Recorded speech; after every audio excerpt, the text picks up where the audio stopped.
Olá, meus queridos alunos do sétimo ano. Vamos iniciar a nossa quarta aula de História, estudando em casa. Pegue o seu livro de História.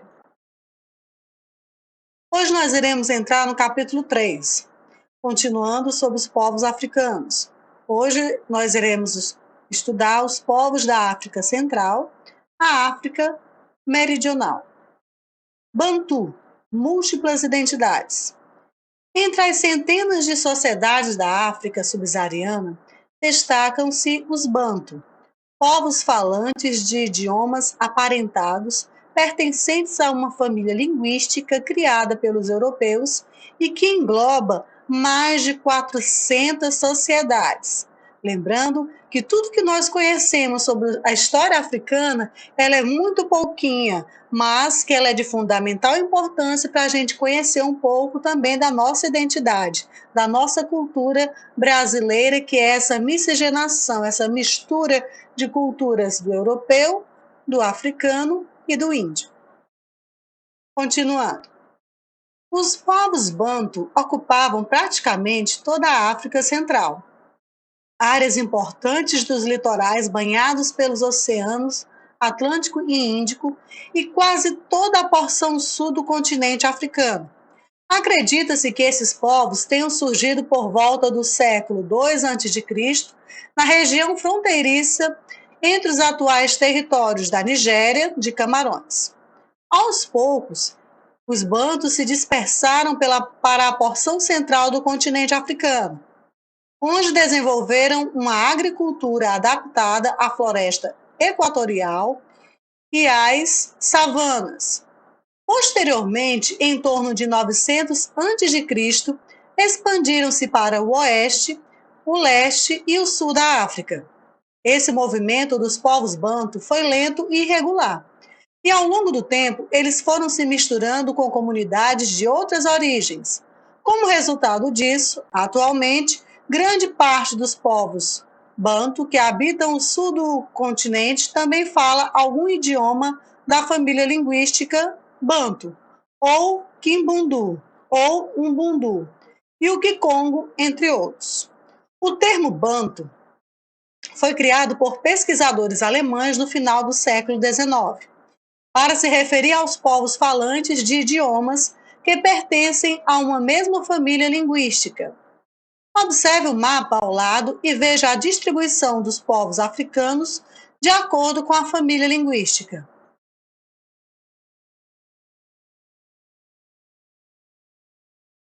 Os povos bantu também tiveram contato com os povos do Oriente Médio e do Norte da África. Da relação com os mercadores árabes islâmicos surgiu um islamismo diferenciado, mesclado às tradições locais. E da comunicação entre árabes e os nativos originou-se um novo idioma, o Swahili, uma língua bantu acrescida de grande número de vocábulos árabes. Esse idioma é o mais falado do continente africano e atualmente é uma das línguas oficiais da Tanzânia, da Uganda e do Quênia. Agora vamos ao mapa. Aí você vê o mapa da África, principais famílias linguísticas do século XVI. A legenda, observem o mouse. Em verde você vê onde tem verde no mapa, na África Central, na África Ocidental, aqui um pouco próximo à África Oriental, você tem mais os povos bantu. Em amarelo, a afro-asiática. Em laranja, austronésia. Em amarelo, indo-europeia. Vermelho, Khoisan. Lilás, nilo-saariana. Rosa são outras línguas, outros falares. E em branco você tem o limite atual de cada país. Esse mapa está na página 27 do livro de vocês. Continuando, página 28. Vamos ler o quadro azul. Transformações culturais. Para os povos bantu, as grandes mudanças culturais são um valor, isto é, a transformação da cultura ao longo do tempo é algo positivo e visto como um movimento natural de uma comunidade ao se relacionar com outra. Aí vem, em sua opinião, esse valor é compartilhado pela sociedade brasileira atual? Nossa cultura, os nossos valores, eles são passados de geração para geração e esses valores, eles são realmente valorizados? 2. A comunidade em que você vive já recebeu pessoas com costumes e expressões culturais diferentes dos dela? Em caso afirmativo, como foi essa recepção? Será que na nossa sociedade nós temos o costume de receber uma cultura diferente de forma acolhedora? Ou nós temos a tendência a estranhar, em achar o diferente algo não agradável? A diversidade cultural foi valorizada ou sofreu preconceitos? Continuando a leitura. Diferentes modos de vida. A organização política e econômica dos Bantu era diversificada, já que cada povo desenvolveu variadas atividades econômicas e configurações próprias de organização estatal. Com base em vestígios como estatuetas de metal, ferramentas de trabalho, utensílios domésticos e adornos, entre outros, os pesquisadores puderam inferir, ou seja, criar hipóteses que, por volta do século V, a economia dos povos bantu era basicamente agrária e que eles cultivavam, sobretudo, inhame e coqueiro de dendê, este último para a produção do azeite. Eles também praticavam a caça e a pesca, e já conheciam a metalurgia do bronze e do ferro. Durante muitos séculos, os povos bantu viveram em pequenas comunidades rurais. A estrutura familiar baseava-se em clãs, isto é, em grupos de pessoas ligadas por parentesco, determinado por um ancestral comum. Esses laços de sangue foram importantes para o desenvolvimento de um senso de união e de solidariedade. Nas comunidades bantu, principalmente as da África Central, da África Centro-Ocidental, havia um chefe que detinha os poderes político, religioso e militar, e exigia da população o pagamento de tributos em troca de garantia de boas colheitas e da relação harmônica entre os membros do clã. Continuando ainda a leitura na página 28. Entre os séculos 10 e 15, as aldeias familiares cresceram e deram origem a reinos independentes. Eles mantiveram a centralização político-administrativa na figura de reis e de rainhas. Havia também comunidades bantu que não se organizavam dessa forma, embora mantivessem relações políticas e comerciais com os reinos. Com o tempo, os reinos buscaram dominar o maior número de aldeias possível. Entretanto, entrando em conflito quando os acordos diplomáticos falhavam. Destacou-se no século XIV o Reino do Congo, localizado na África Centro-Ocidental e hoje correspondente à região do Congo, de Angola e da República Democrática do Congo. Esse reino era formado por vários povos bantu, principalmente pelos bakongo, falantes do kikongo. Aí você está vendo essas jovens, são alunas da escola Cidade de Pedra, em Zanzibar, na Tanzânia. Nesse país falam-se diversos idiomas, mas as aulas das escolas são ministradas em Swahili, língua oficial do país. A diversidade cultural dos povos de origem bantu pode ser considerada uma continuidade histórica. Aí você vê ao lado um instrumento, uma escultura funerária dos Bakogo, povo bantu, que hoje habita o nordeste do Gabão, feita de madeira e cobre em meados do século XX. Isso está na página 28. Reino do Congo, página 29. O soberano congolês chamava-se Manicongo, ou seja, o rei, em vez de dizer, olá rei, você dizia, meu Manicongo, meu rei. Reinava sobre um estado descentralizado, dividindo o poder com governadores dos reinos submetidos a ele e com chefes de aldeias. Esses líderes, contudo, eram escolhidos pelo próprio Manicongo, que procurava garantir a unidade do reino por meio de casamentos e de boas relações comerciais e políticas entre as diferentes províncias.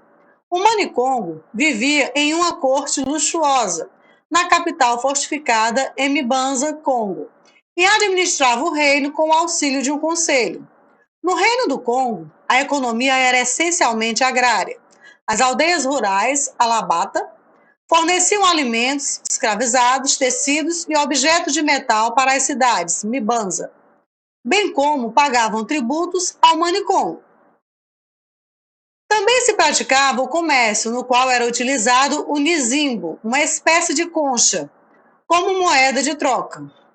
Os principais produtos comercializados eram sal, metais, tecidos e artigos de origem animal. Ainda na página 29. A prática da escravidão era comum no Reino do Congo. Em geral, os escravizados eram capturados em guerras contra povos inimigos e trabalhavam nas minas e nas atividades agrícolas. Lembrando que a escravidão em todo o continente africano, desde os séculos 14 e 15, ela é bastante comum. Depois que ela foi transformada em comércio, que se transformou assim numa coisa triste, né? Aprisionar um ser humano, torná-lo escravo, que foi justamente o que aconteceu com o tráfico negreiro para a Europa e aqui também para o nosso Brasil. Continuando. No século XV, os congoleses estreitaram as relações comerciais com os portugueses, que estavam interessados nos metais preciosos da região e na aquisição de escravizados. Nesse período, o Manicongo se converteu ao cristianismo, ou seja, o rei se tornou cristão, recebendo o nome de Dom João, e a capital, Mbanza Congo, passou a ser chamada de São Salvador. Essa conversão foi controlada pelas elites congolesas e, por isso, não se configura como um processo de colonização. Aos europeus também era interessante manter relações diplomáticas com o Reino do Congo, já que assim eles teriam acesso a ferramentas e utensílios produzidos com a metalurgia e a práticas agrícolas que ainda eram desconhecidas na Europa. Aí você vê essa imagem do Manicongo, o rei, ele está vestido tipicamente. Manicongo Nyani, Mibop, Mabitshi, e parte de sua corte em 1947 na cidade de Nicheng, atual Machenji, República Democrática do Congo. Note os símbolos de poder que identificam o rei, como o cetro, você vê na imagem o cetro, a espada na mão dele, os adereços em cobre, né, nas joias, nos colares, as roupas bordadas com pérolas, os búzios e entre outros ornamentos. Página 30. Outros reinos banto. Além do Reino do Congo, desenvolveram-se outros reinos e aldeias banto independentes. Um exemplo são as comunidades ao sul do Congo, que por volta do século XI formaram uma confederação de aldeias dedicadas à agricultura e à pecuária. Esses povos deram origem ao Reino do Grande Zimbábue, que corresponde aos territórios atuais de Moçambique e de Zimbábue. O Grande Zimbábue exportava ouro, cobre e marfim para a costa africana do Oceano Índico e importava mercadorias, como porcelanas da China, garrafas da Pérsia e tecidos da Índia. Entre 1270 e 1450, esse reino formou um grande complexo urbano que entrou em crise por motivos ainda desconhecidos. Lembrando que o que nós conhecemos da África é muito pouco. A história africana ela é bastante extensa e ampla, mas o nosso conhecimento, o que nós temos acesso, é bem resumido. Outro exemplo é o reino de Nidongo, na atual Angola, que estabeleceu relações com o reino do Congo em diferentes momentos. Porém, a maioria dos registros analisados sobre Nidongo foi produzida por europeus entre os séculos XVI e XVII. Acredita-se que nesse período, como forma de se tornar independente do Reino do Congo, Nidongo tenha enviado embaixadores próprios a Portugal e dominado outros reinos, como o de Matamba.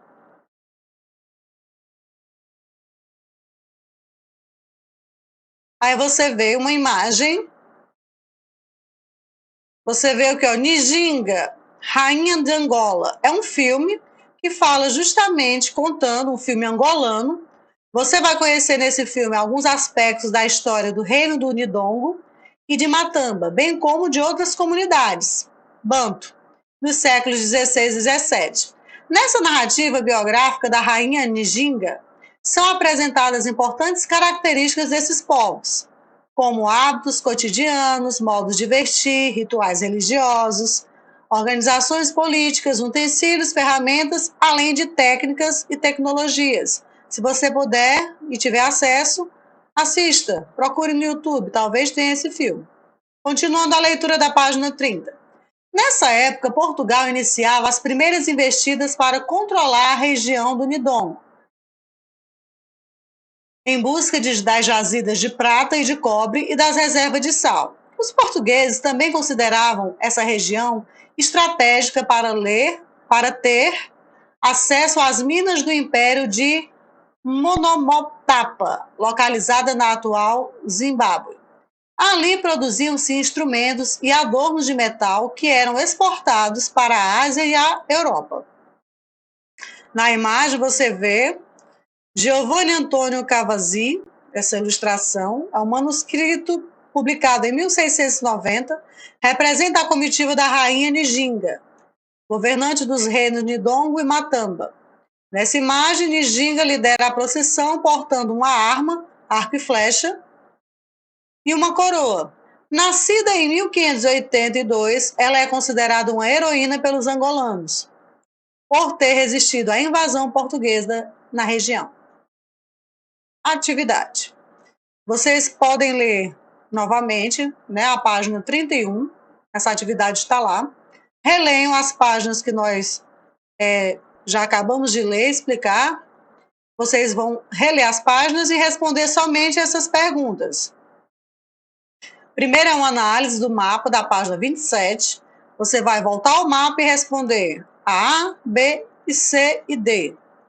Fazendo essa análise, qual é a maior família linguística? Observe sempre a legenda.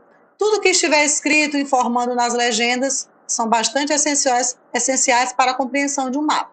Então, responda a primeira questão. A segunda questão é observando as imagens da página 29 e 30, que retratam pessoas. Você vai ler também a legenda e depois responder, através da análise, A, B, C, D e E. E, por fim, você vai, na terceira questão, elaborar uma lista com os principais itens comercializados pelos povos Banto entre os séculos 10 e 16, tanto com europeus quanto com asiáticos. Terminada a atividade, envie para o meu WhatsApp a foto da atividade respondida preferencialmente de caneta, tanto a pergunta como a resposta. E eu fico muito feliz pela participação de todos vocês em mais uma aula de história. Por favor, continue com empenho, com confiança e garanta o sucesso da sua aprendizagem. O sucesso da sua aprendizagem depende exclusivamente de você. E neste momento eu finalizo mais uma videoaula estudando em casa. Até a próxima!